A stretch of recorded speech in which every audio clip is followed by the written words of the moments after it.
The clink of a silver fork against a porcelain plate was the only sound that broke the oppressive silence for a moment.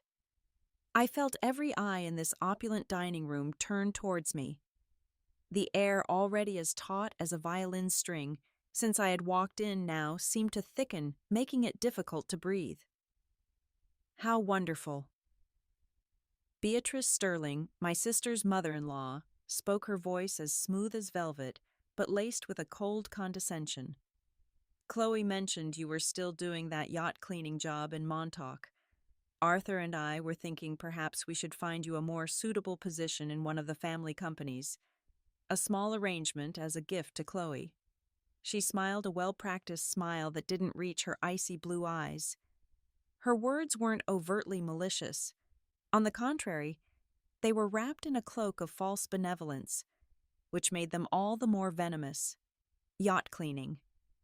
Those two words hung in the air, boring into my mind. I let the fork in my hand go slack. It fell onto the pristine white Wedgwood plate, with a sharp clink echoing through the silent dining room. The entire table flinched. Chloe, my sister, sitting opposite me, turned as pale as a sheet. Yacht cleaning, I repeated, my voice not loud, but as cold and sharp as a shard of broken ice. Is that what you told them I do for a living, Chloe? Chloe stammered, her beautiful eyes looking at me in panic, then glancing at her husband Ethan and her mother-in-law. Ava, I just simplified things a bit. Simplified. I felt a cold rage coiling deep in my chest. You call turning a federal agent into a deck scrubber simplifying? The room fell so silent I could hear the ticking of the antique grandfather clock in the corner. Beatrice Sterling frowned, confusion evident on her carefully maintained face. Arthur Sterling, Chloe's father-in-law, a man with a powerful presence and neatly trimmed silver hair, who had been observing silently, now leaned forward slightly, a flicker of curiosity in his eyes. "Federal agent," he asked, his voice deep and authoritative. I stood up straight, the heavy mahogany chair scraping against the marble floor. I deliberately adjusted the dark blue blazer of my pantsuit, part of the formal work attire I was forced to wear here directly from the office.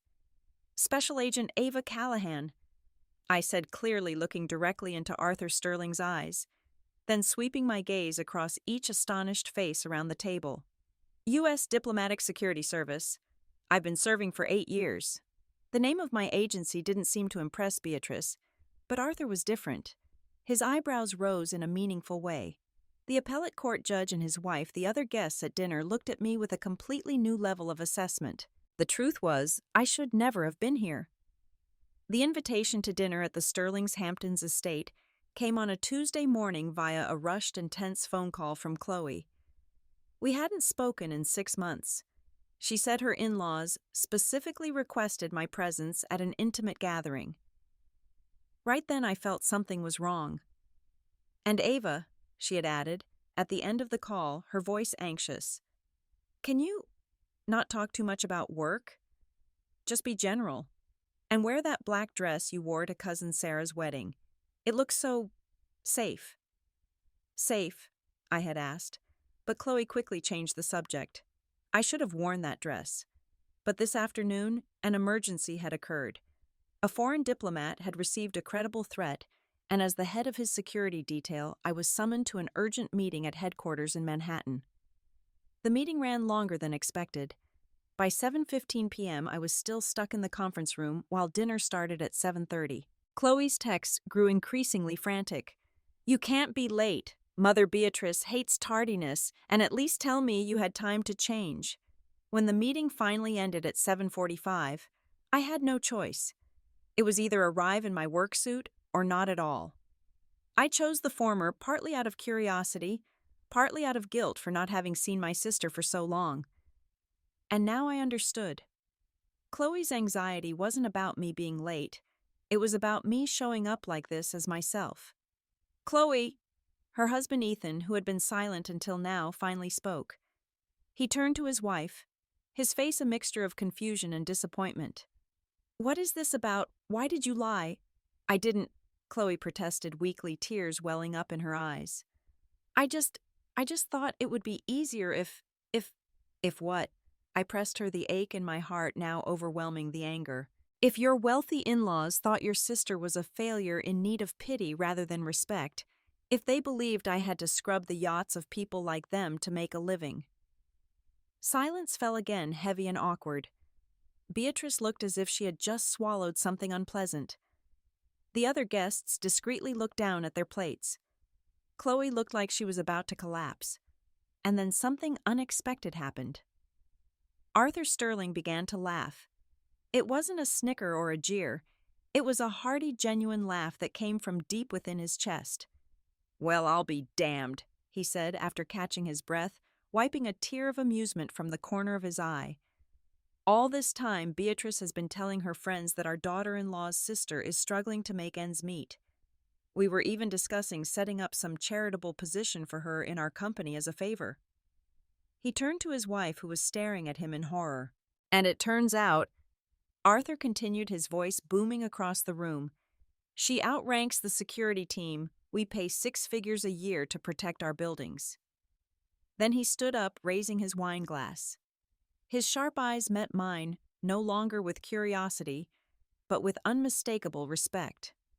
"A toast," Arthur Sterling declared to Agent Callahan, the only person at this table, it seems, who tells the truth about what they do for a living.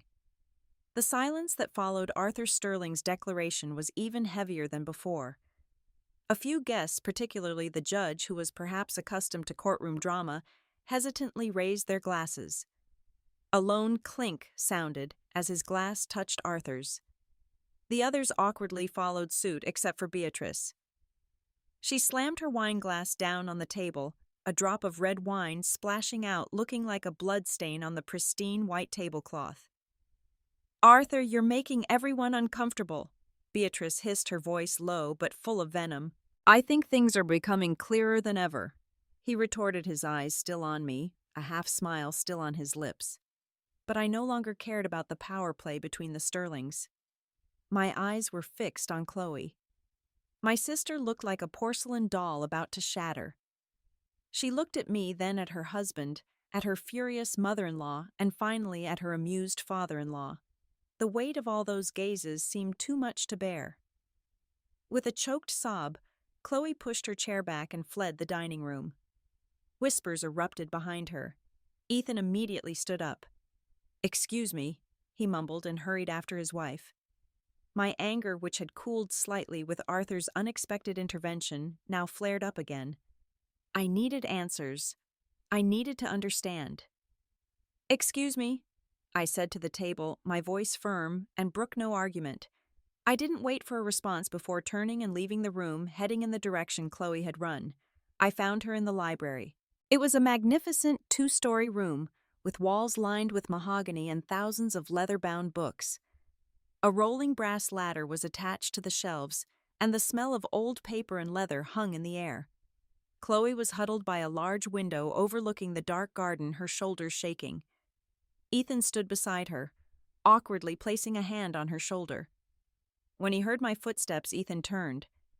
His expression was a mixture of shame and concern. "Ava, maybe now is not the right time." "No," I cut him off, my voice uncompromising. "Now is the perfect time. Could you give us a moment alone, Ethan?" Ethan hesitated, looking from me to Chloe. Chloe nodded slightly without turning around. With a sigh, he left the room, closing the heavy door behind him. The click of the latch sounded like a gunshot in the silence. For a few seconds, neither of us spoke. I just stood there looking at the trembling back of my sister, the one I had once protected from every hurt in the world. "I broke Jason Miller's nose in the 7th grade, I began, my voice deceptively calm, "because he pulled your hair and called you Four Eyes. I was suspended for 3 days. Chloe flinched slightly. "I skipped my senior prom," I continued, stepping closer. "To stay home with you because your boyfriend had broken up with you the night before and you couldn't stop crying. I stayed up all night. We ate a whole tub of ice cream and watched terrible romantic comedies." I was standing right behind her now. "I drove 6 hours through a rainstorm to your college just because you called and said you were lonely and homesick. I slept on the floor of your dorm room and drove 6 hours back the next morning to make it to work on time." Finally, Chloe turned to face me. Her face was streaked with tears, her expensive makeup smudged. "Don't, Ava," she whispered, her voice hoarse. "Please don't do this." "Why not?" "I'm trying to understand, Chloe. I have always been your protector, your biggest fan, the person who would do anything for you. So why? Why would you be so ashamed of me that you had to make up such a humiliating lie?"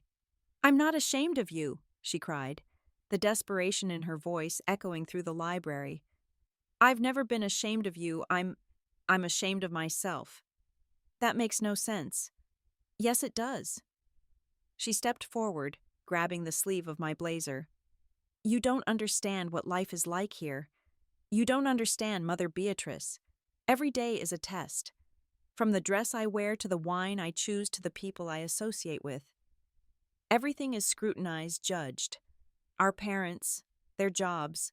To her, they were unsuitable." Tears streamed down her face again. "When they asked about you, I panicked. I had just heard Mother Beatrice complain about the security at a charity event, calling them crude and intimidating. I knew what she would think of your job. I knew she would use it against me to prove that I don't belong in this world. So, I lied. I just said you worked in the service industry near the docks." She filled in the rest, and I let her. I pulled her hand off my sleeve. Her explanation, though painful, did nothing to soothe the wound in my heart. "So you sacrificed my honor to protect your position in this high society. You turned the career I've poured my blood and sweat into something pitiable, just to please a woman who looks down on our roots." "I love Ethan," Chloe sobbed. "I was so scared of losing him. His parents have so much influence over him. If they didn't approve of me, then he's not worthy of you." I interrupted, my voice hardening. "A man who truly loves you would never let his parents treat you like that. And a sister who truly loves her sister would never sell her out." The words hit like a slap. Chloe recoiled, her face deeply hurt. I knew I had gone too far, but the anger and pain had clouded my judgment. "I have spent my whole life making sure you never had to feel small or worthless," I said, my voice softening slightly, but still full of disappointment. "And then you went and did that to me. You made me feel small in this house in front of these people. That's what hurts the most, Chloe. Not the lie, but the fact that you even considered it in the first place." I turned my back to her, unable to look at her tear-streaked face for another second. This luxurious room, with its books that had probably never been read, suddenly felt suffocating. Chloe's world, the world she had fought to belong to, had no place for someone like me. And maybe my world no longer had a place for this new version of her. "I have to go," I said, my voice sounding hollow in the large room. "Ava, wait," Chloe called after me, her voice full of panic. "We can fix this, please." But I didn't stop. I walked out of the library past Ethan, who was waiting in the hallway with a worried expression, and headed straight for the front door. I needed to get out of this place, away from the lies, the facades, and the hypocrisy. As I drove out of the massive iron gates of the Sterling estate, leaving the warm yellow lights and cold secrets behind, a profound sense of loneliness washed over me. Our bond, which I had always considered unbreakable, now lay shattered like the wine glass dropped on the dinner table. And I wasn't sure if it could ever be pieced back together. My car tore through the night, its headlights cutting a solitary path on the deserted Hamptons Road. Magnificent mansions hidden behind manicured hedges and imposing gates slid by like ghosts. Each house was its own kingdom, a world I didn't belong to and had no desire to. The initial rage had subsided, leaving only a cold, hollow feeling. My phone buzzed on the passenger seat. The screen lit up with Chloe. I ignored it. It buzzed again. The third time I silenced it, plunging the car into the quiet hum of the engine and the sound of tires on asphalt. I knew she was panicking, but right now I didn't have the strength to deal with her belated remorse. The wound was too fresh, too deep. Instead of heading back to my small apartment in Queens, a sudden impulse made me drive towards the beach. I needed space, needed the sound of the waves to drown out the voices screaming in my head. I parked in a deserted lot and walked onto the sand. The November air was cold and salty. The sky was cloudless and full of stars, but I felt like a dark cloud was hanging over me. I sat on the cold sand, drew my knees to my chest, and stared out at the vast black ocean. The waves crashed ashore with a steady eternal rhythm, indifferent to the petty dramas of humans. In that moment I felt small and utterly alone. My job demanded toughness. Every day I faced danger-faced people who had no regard for the law or human life.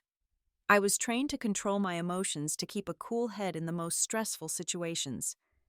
I had looked down the barrel of a gun without flinching, made life-or-death decisions in a split second. But the pain inflicted by my own sister was a different kind of weapon, one I wasn't trained to defend against. It pierced through every layer of armor, striking directly at my most vulnerable spot. I remembered our childhood in our cramped Brooklyn apartment. My father, a firefighter, and my mother, a nurse, worked tirelessly to raise us. They taught us about honor, self-respect, and the importance of telling the truth, no matter how difficult. Any honest work is worthy of respect. My dad used to say, his hands still grimy after a long shift, "Don't you ever let anyone tell you otherwise." Chloe had forgotten those lessons, or perhaps she had chosen to ignore them in exchange for the life she craved. I wondered what our parents would think if they knew. The sadness welled up again, this time more bitter. The phone rang again, breaking my train of thought. This time it wasn't Chloe. It was an unknown number. Out of professional habit, I answered. "Agent Callahan?" I said, my voice professional and cold. "Glad I caught you," a familiar deep voice said on the other end. It was Arthur Sterling. I was silent for a moment, too surprised to respond immediately. "Mr. Sterling, how did you get my number?" "I have my resources, Agent. Besides, my son gave it to me. He's very worried about his wife and about you." I let out a long breath. "I don't think we have anything more to talk about." "On the contrary," he said, his tone still calm. "I wanted to apologize. On behalf of my family, my wife's behavior, and your sister's lie, were unacceptable." An apology from this man, a powerful real estate mogul, was the last thing I expected. "Your apology is noted, but it's not necessary. This is between me and my sister." "Perhaps, but it happened under my roof. And I have a rule: I don't tolerate disrespect in my home, no matter who it comes from." He paused. "I did a little digging on you, Ava. May I call you Ava?" "If you wish," I replied, still guarded. "You graduated with honors from John Jay, received a medal for valor for an incident at the consulate in Istanbul 3 years ago. Your file is impressive." I frowned. He had found all that out in just a few hours. "What do you want from me, Mr. Sterling?" "I want to make you an offer. A real offer, not a charity case." His tone shifted to that of a businessman. "My company is expanding internationally into high-risk regions. We need a director of global security, someone with experienced connections and the steel to handle difficult situations. Someone like you." I almost laughed. The irony was staggering. A few hours ago I was a yacht cleaner. Now I was being offered a high-level executive position. "I already have a job, thank you." "Government work doesn't pay well," he said bluntly. "I'll triple your current salary, plus stock options and a full benefits package." The offer was tempting, undeniably. It would be life-changing. But accepting it meant stepping into the Sterling's world, Chloe's world. A world that had proven it was willing to trample on me. "Why are you doing this?" I asked, suspicion lacing my voice. "Is this your way of fixing your family's mistake? Using money to buy my silence?" Arthur Sterling chuckled, a deep, confident sound. "Good Lord, no. I don't care if you tell anyone about tonight's dinner. This is a purely business decision, Ava." Tonight I saw someone who didn't flinch under pressure. Someone with the guts to stand up for herself in a hostile environment. Those are the qualities I look for in the people who work for me. Tonight's dinner, as awkward as it was simply an unconventional job interview, and you passed with flying colors. I was silent, processing his words. It was such a pragmatic, ruthless way of looking at things. He had turned a moment of family breakdown into a business opportunity. It was both terrifying and, in a way, Admirable. I'll think about your offer, I finally said, though in my heart, I knew my answer would be no. I couldn't work for a man who was part of the reason for my pain. Good. Take your time. The offer stands. He paused, and when he spoke again, his voice was a fraction softer. And as for your sister, kids do foolish things out of fear. Don't let her foolishness destroy what you two have. Real family bonds, they're worth more than any job offer in the world. He hung up before I could reply. I sat there on the cold beach, the phone still pressed to my ear, listening to the waves. His final piece of advice, coming from a man who seemed to care only about power and profit, was what struck me the most. It echoed in the night, reminding me of what was truly important, of the bond I was in danger of losing. The following days passed in a gray haze, much like the November weather in New York. I threw myself into work, an effective anesthetic for the mind. The Diplomatic Security Service DSS office was a world of gray walls, endless corridors, and disciplined people. Here, everything had rules, order. Emotion was a luxury, a potential weakness. Here I was, Agent Callahan, not Ava, the wounded sister. My colleagues, accustomed to my intense focus, didn't notice a difference. They only saw me working longer hours, spending more time at the firing range, and volunteering for the shifts no one else wanted. Mark, my partner, a taciturn ex-Marine, only raised an eyebrow once when he saw me in the office at 6 a.m. "Chasing any ghosts, Callahan?" he asked gruffly, stirring his black coffee. "Just trying to stay one step ahead," I replied, offering no further explanation. But when night fell in the silence of my apartment, the real ghosts came calling. My phone was filled with unread messages from Chloe. "Ava, please talk to me. I'm so sorry. I'm truly sorry. Do you know how much I love you?"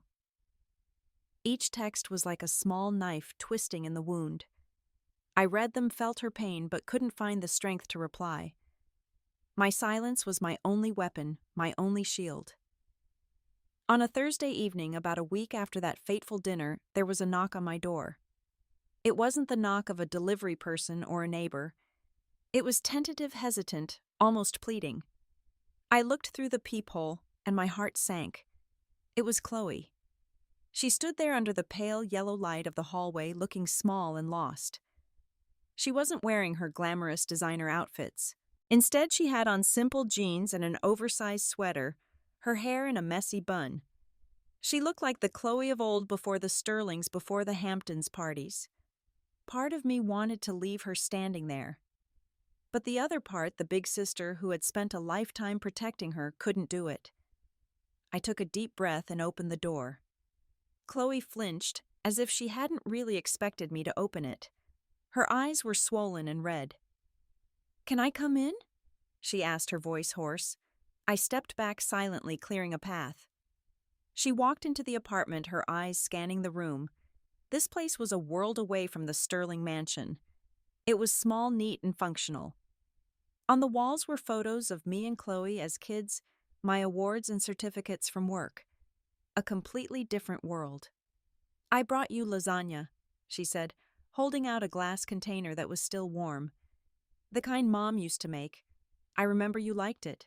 It was a small gesture, a peace offering that tasted of the past. The icy wall around my heart began to show tiny cracks. I took the container, its warmth spreading through my hands. "Thank you." We sat opposite each other at the small kitchen table, the silence stretching between us. Finally, I was the one to speak. "Why are you here, Chloe?" "Because I can't take it anymore," she said, tears starting to fall again. "Your silence hurts more than any yelling could. I feel like I'm losing you, and that's the one thing I can't bear." "Did you think about that when you told them I cleaned yachts?" My words were still sharp, though I didn't mean them to be. "Yes," she whispered, looking down at her clasped hands on the table. "No, I didn't think then. I was just scared. But afterwards, every single day I've thought about it. I've thought about the person I've become. Someone willing to belittle her own sister just to be accepted." She looked up, meeting my eyes, the sincerity in her gaze undeniable. "Ethan and I fought. A real fight for the first time since we got married. He was so disappointed in me. He said he loves me for who I am not, for whether I can be a perfect copy of his mother. And I talked to Mother Beatrice, she continued, a new strength in her voice. I told her that she might not like my background, she might not like my sister's job, but it's part of who I am. And if she can't accept that it's her problem, not mine.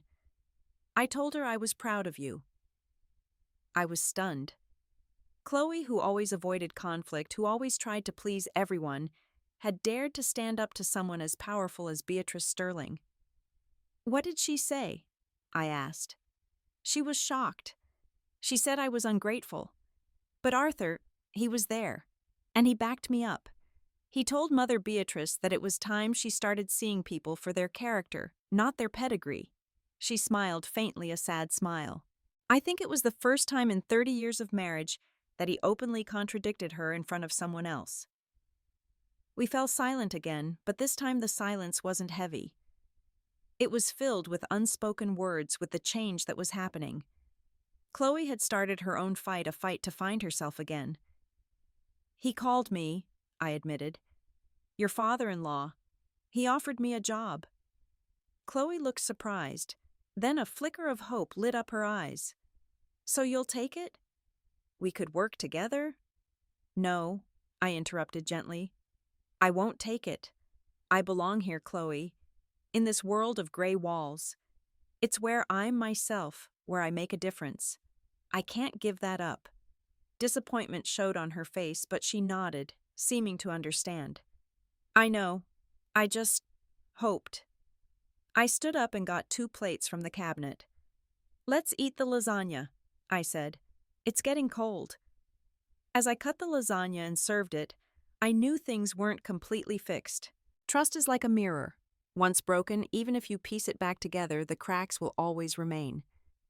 But for the first time in a week, I felt a glimmer of hope. Maybe we couldn't go back to the way we were. But maybe we could build something new. A relationship built on hard truths, no matter how painful, instead of pretty lies. And that perhaps was much stronger. That dinner in my small apartment became a quiet turning point. We didn't exchange grand words of forgiveness or promises of a cloudless future. Instead, we talked about normal things. About my work, about the challenges Chloe was facing redecorating their summer house, about an old movie we both loved. Like 2 people learning to walk again on a newly repaired bridge, we moved cautiously, testing each plank, slowly regaining faith in its strength. When Chloe left, she hugged me. A tight hug full of remorse and gratitude. Thank you, Ava, she whispered, for opening the door. I'll always open the door for you, I replied, and this time I knew it was the truth. However, the ripples from the stone thrown at that dinner continued to spread in ways I couldn't have anticipated. About a week later, I received an email from an unknown address. The subject line was a single name, Judge Miller. It was the appellate court judge who had been at the Sterling's dinner. I opened the email with a bit of curiosity. Dear Agent Callahan, I am writing to express my admiration for your professionalism and poise during an awkward social situation last week. However, that is not the primary reason for this email. I happen to be on the selection committee for a special mentorship program, a joint venture between the judiciary and federal law enforcement agencies. The program aims to connect officers with high leadership potential to judges, prosecutors, and senior policymakers. The goal is to cultivate a new generation of leaders with a holistic view of the justice system. Your name was put forward for this year's program. The recommendation came from a rather unexpected source, Arthur Sterling. Normally, nominations come through official internal channels. But Mr. Sterling called me directly and made a compelling case that you were an exceptional candidate. After reviewing your file, I am inclined to agree. This is a rare opportunity, and I sincerely encourage you to apply. I read the email twice, a sense of astonishment mixed with skepticism. Arthur Sterling, the man whose lucrative job offer I had rejected, was now opening another door for me. A door that didn't lead to his world, but to a path of advancement within my own. What were his motives? A way to assuage his conscience? Or was this another display of power showing that he could influence my life whether I wanted him to or not? Whatever his motive, the opportunity was real. I knew about this mentorship program. It was extremely competitive and considered a fast track to senior positions. Being personally encouraged to apply by an appellate court judge was a huge advantage. The irony of the situation was not lost on me. Chloe's lie had inadvertently put me in a situation where I had the chance to shine. And now the fallout from that lie was bringing me a career opportunity I had never dared to dream of. Life was strange. Meanwhile, Chloe was facing her own consequences. During a phone call, she told me the story with a voice that was a mixture of frustration and a little pride. Mother Beatrice canceled our invitation to the family's annual ski trip to Aspen, she said. She said she needed space after our confrontation. She also hinted that Ethan should reevaluate his priorities. I'm sorry, Chloe, I said, feeling a pang of guilt. Don't be, she cut in. Actually, I feel relieved. For the first time, I don't have to worry about wearing the right ski outfit or getting to know which of her wealthy friends to impress. Ethan feels the same. He said we can go to Vermont, just the two of us, and stay in a small cabin. In her voice, I heard a newfound freedom. She was learning to separate herself from her mother-in-law's shadow, learning to build a life based on her and Ethan's own values, not the ones imposed upon them. And then she added something that surprised me. And you know what, I signed up for a course in interior design. It's something I've always wanted to do, but I never thought it was prestigious enough for the Sterlings. I smiled. That's a fantastic idea, Chloe. You've always had a great eye. Thanks. I think it's time I stopped trying to be someone else and started figuring out who I really am. When I hung up, I sat thinking about the changes that were unfolding. That dinner had been like a small earthquake. It had shaken the foundations of relationships, cracked carefully polished surfaces, and revealed buried truths. For me, it brought an unexpected career opportunity. For Chloe, it brought a new path to self-discovery. I looked back at Judge Miller's email. I knew what I had to do. Chloe's lie had almost drowned me, but now it had created a wave, and I was going to ride it and see where it took me. I began to draft my application word by word, building my future from the fragments of the past. Applying to the mentorship program was like opening a door to a new corridor in my career. The process was rigorous, involving essays, letters of recommendation, and an in-person interview before a panel. Throughout it all, I sensed a subtle shift in how my superiors viewed me. The rumor that I was on Judge Miller's radar had quietly spread through the ranks of the DSS. It gave me a new layer of credibility, a recognition that went beyond standard field accomplishments. The interview took place on a cold January afternoon in a stately conference room at the federal courthouse. Judge Miller chaired the panel, and his gaze was sharp but not judgmental. As I answered questions about ethical leadership, the complex relationship between law enforcement and civil liberties, I felt a confidence I hadn't had before. I was no longer just an agent in the field. I was presenting my vision for the future of the service. When I walked out of the room, I knew I had done my best. Whatever the outcome, the experience had forced me to look beyond the day-to-day and think like a leader. While I was busy with my career, Chloe's world was also changing. Her trip to Vermont with Ethan had been a success. She sent me pictures of them laughing in the snow, looking relaxed and happy. There was no pressure to perform, no scrutinizing eyes of Beatrice. Just the two of them rediscovering each other against a peaceful winter backdrop. The interior design course had ignited a long-suppressed passion. She spoke enthusiastically about color theory, the history of furniture, and how a space could influence a person's mood. For the first time in years, I saw her truly excited about something of her own, something that had nothing to do with being Mrs. Sterling. One evening, as we were having dinner at a small Italian restaurant in my neighborhood, a surprise encounter occurred. Ava Callahan. I looked up to see Arthur Sterling standing by our table. He was wearing an expensive suit, but looked more relaxed than the last time I'd seen him. He was not with Beatrice. Mr. Sterling. I nodded, trying to hide my surprise. Chloe looked a bit tense. What a coincidence, he said, smiling. May I join you for a moment? Before we could answer, he had pulled a chair from a nearby table and sat down. I hope I'm not interrupting your sister's dinner. Chloe, you're looking well. Vermont agrees with you. Thank you, Arthur. Chloe replied, relaxing a little. I hear you applied for Judge Miller's program, Arthur said, turning to me. He was very impressed. Said you were the strongest candidate he's interviewed in years. I'm glad to hear that, I replied professionally. And thank you for the recommendation. Don't thank me, he said, waving a hand. I'm just a good judge of talent when I see it. And I hate to see talent go to waste. His gaze flickered meaningfully toward Chloe as he said the last part, then back to me. So have you given any more thought to my offer? I believe I made my answer clear, sir. My place is with the DSS. A shame, he sighed, but there was a twinkle of amusement in his eye. But I respect it.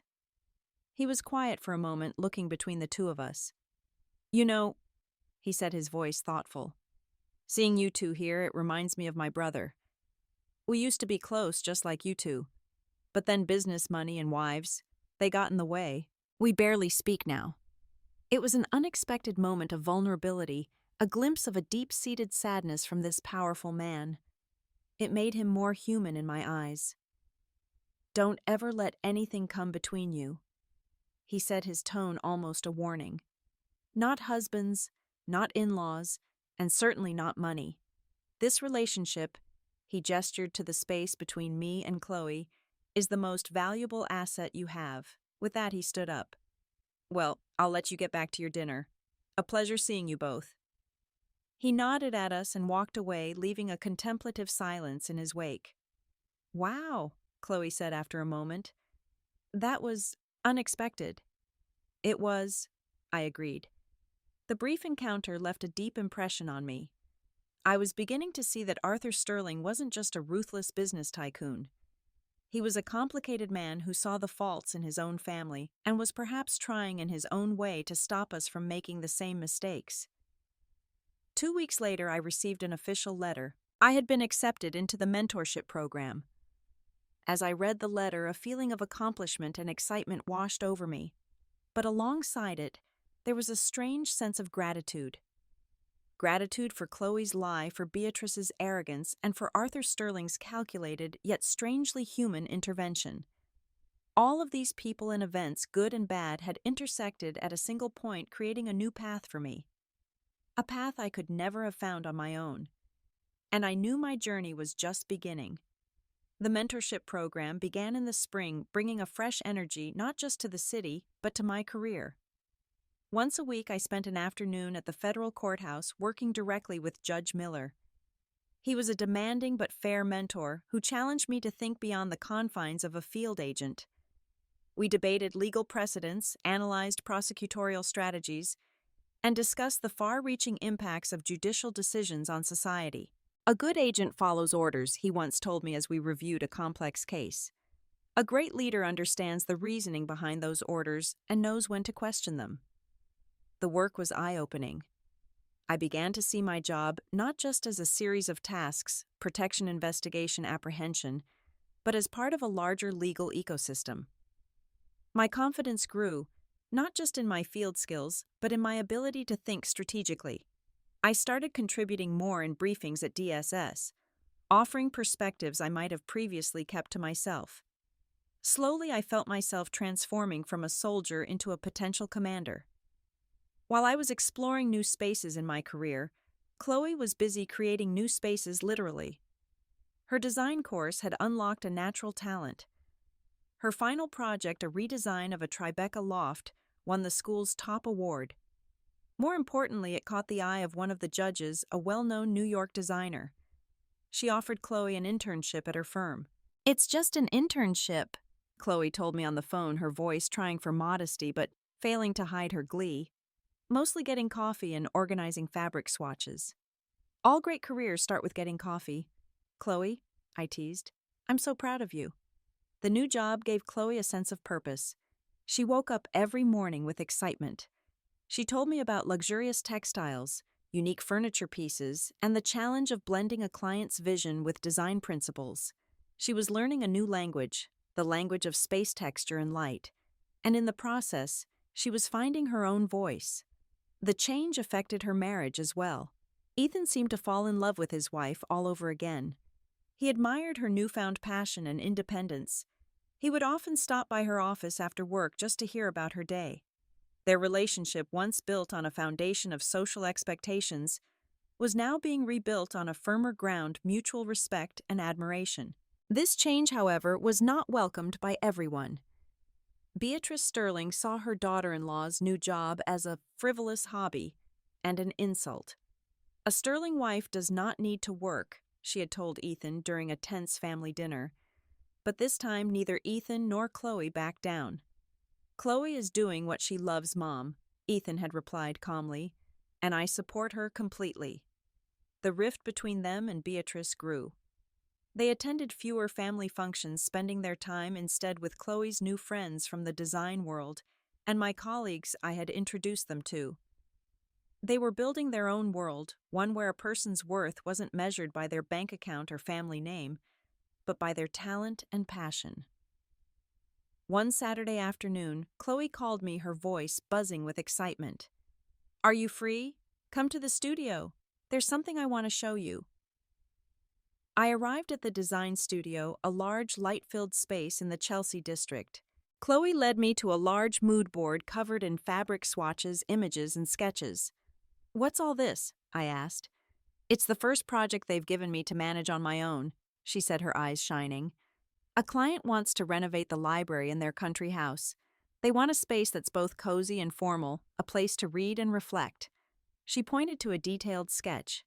It was a beautiful room with floor-to-ceiling bookshelves, a marble fireplace, and warm leather-upholstered armchairs. It radiated an aura of wisdom and peace. "It's beautiful, Chloe," I said sincerely. "My inspiration," she said, her voice dropping a little, "was you." I looked at her surprised. "Me?" "Yes, I thought about you. Who you are. Strong, intelligent, with a deep inner world. I wanted to create a space that reflected that. A place where someone like you would feel at home." She paused, looking me straight in the eye. "It's also my way of saying sorry again. For that library. I wanted to replace that bad memory with something beautiful." In that moment, standing among the pieces of a yet-to-be-realized space, I felt a profound healing. Chloe had used her new language, the language of design, to say the things words couldn't fully express. She had transformed a symbol of lies and shame into one of respect and love. I hugged my sister there among the linen swatches and charcoal sketches. "You don't have to apologize anymore, Chloe," I whispered. "You already have." Our relationship, like an old room, had been renovated. The old foundation was still there, but it was now filled with light understanding and a new, more authentic beauty. Time moved on. A year after the fateful dinner at the Sterlings, all of our lives had changed profoundly. I completed the mentorship program with distinction. Doors that had once seemed sealed were now wide open. I was promoted to Deputy Chief of Operations at the New York field office, becoming one of the youngest women to ever hold the position. My new job was challenging, demanding more management and strategic planning than field work, but I embraced it readily. Judge Miller became a friend and mentor I could turn to for advice. Chloe had risen from coffee-fetching intern to a project designer. Her talent had blossomed. She had found her own unique voice, blending classic elegance with bold modern touches. Her name started appearing in design blogs and trade magazines. More importantly, she had found happiness. She and Ethan were planning to buy their own place in Brooklyn, far from the influence of the Hamptons and Beatrice. Our bond was stronger than ever. We spoke almost daily, not out of obligation, but because we genuinely wanted to share our lives. She was the first person I called when I got my promotion, and I was the first person she showed her latest designs to. We had found each other again, not as protector and protected, but as two equal women who respected and admired each other's separate paths. One Friday morning, I received a call from an unexpected number. It was Beatrice Sterling. "Ava," she said, her voice lacking its usual condescending tone, replaced by something hesitant, almost vulnerable. I need your help. I waited silently. There's a problem, she continued, with one of the charitable foundations I manage. Some funds have been embezzled. A large sum. The police are involved, but I don't trust them. Arthur said you're the best, that you would be discreet and effective. The irony almost made me laugh. The woman who had looked down on me, who thought I was qualified only to clean yachts, was now begging for my professional expertise. Why should I help you, Mrs. Sterling? I asked coolly, my voice professional and detached. There was a long silence on the other end. When Beatrice spoke again, her voice was broken. Because I was wrong. About everything. About you, about Chloe, about the world I tried to force on everyone. This foundation is my life's work. If it collapses in a scandal, my reputation, my family's, it will be ruined. Please, Ava, I have no one else to turn to. It wasn't a direct apology, but it was the closest a woman as proud as Beatrice could come. It was an admission of defeat, a plea from someone who had lost all control. I could have said no. I had every reason to. But as I thought about it, Judge Miller's words came to mind. A great leader knows when to rise above personal grievances to do the right thing. Besides, this was my sister's family. Whether I liked it or not, their fates were intertwined. I'll look into it, I said, on one condition. You personally apologize to Chloe for everything. A choked sob came from the other end of the line. I will, she whispered. I used my contacts and skills to discreetly investigate the matter. It was a sophisticated fraud perpetrated by the Foundation's own chief accountant. Within a week, I had gathered enough evidence to hand over to federal prosecutors. The arrest was made quietly, and thanks to my intervention, the scandal was handled internally, avoiding media attention. The Foundation was saved. A few days later, Chloe called me, her voice filled with disbelief. You're not going to believe what just happened. Mother Beatrice was just here, at our apartment. She cried, and she apologized for trying to change me, for disrespecting me and you. She even brought a gift, one of the first antique pieces of furniture she ever bought when she was young. She said I was the only person she trusted to take care of it. The circle, it seemed, was complete. A month later, Arthur Sterling invited all of us to dinner at the mansion to celebrate new beginnings. As I walked into that dining room again, the feeling was completely different. There was no tension, no lies. Chloe and Ethan were hand in hand, looking happy and confident. Chloe was enthusiastically telling Arthur about her latest project. Beatrice, while still regal, had a new warmth in her eyes as she looked at her daughter-in-law. She even asked me about my work with genuine curiosity. As we sat down at the table in the very spot where everything had fallen apart a year ago, Arthur raised his glass. I'd like to propose a toast, he said, looking around the table, his gaze settling on Chloe and me. To two women who taught us all a valuable lesson about the power of truth, the importance of being yourself, and the healing capacity of family. Everyone raised their glasses. As mine touched Chloe's, we looked at each other and smiled.